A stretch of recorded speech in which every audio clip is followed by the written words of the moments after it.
Charlotte County Sheriff's investigators say they were called to his home for domestic disturbance calls twice before, but not for physical violence in those cases. 4 in Your Corner investigator Dave Culbreth doing some digging into this man's past. Dave, what'd you find out? Well, first of all, I can tell you, Patrick, what I did not find out is exactly why the man did what he did. Perhaps no one will ever know the answer to that. However, I did find out he's had troubles that, when you see them here, may help explain part of that.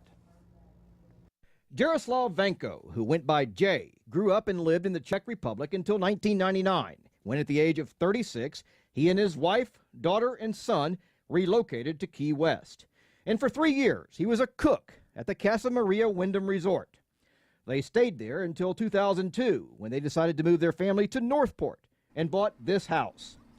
Jay started a lawn service and did that until he apparently ran into financial problems and lost the house. He was a very odd person. Marlene Edkins was the Vankos' next-door neighbor for 8 years. I know a couple of times they were arguing, and I had to call the police to kind of calm it down because it was like 11:30, 12 o'clock at night. Other neighbors told us that just before losing his home, Vanko went around and got people to pay for 2 months lawn care in advance and then skipped out on them.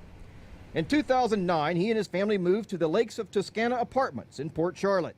By then, Vanko had developed health problems, and he started collecting Social Security disability. That, according to these records, when he filed bankruptcy in 2011. He claimed $6,000 in assets and $110,000 in debts. At the time, he was on food stamps, and his wife worked at Burger King. But then, while working out of his apartment, Vanko started a computer repair company called JNet Computers. There was, from what I could see, no problems at all. Bill Moore was Vanko's neighbor and said just yesterday afternoon he saw Vanko out by the pool. Yes. How was he? He was fine. He was there with his wife. And, they were down one end of the pool, getting along very, very well. And that he even introduced Vanko to a friend of his. He offered to give my friend a computer, just a used one, to give it a test drive.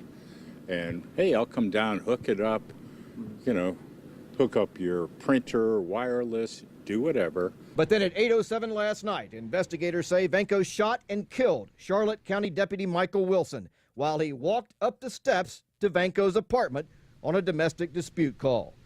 Mr. Moore couldn't believe it. But what do you think happened? To tell you the truth, I don't know. I'm very, very shocked, disappointed, and actually quite sad because an officer gave his life. Vanko did not have any type of criminal record, according to the sheriff's office. He also did not have a concealed carry license. What he did have was a wife, a daughter in the military, and a son who was supposed to start his senior year at Port Charlotte High School today. Live, Dave Culbreth, Fox 4 in Your Corner. All right, thank you, Dave.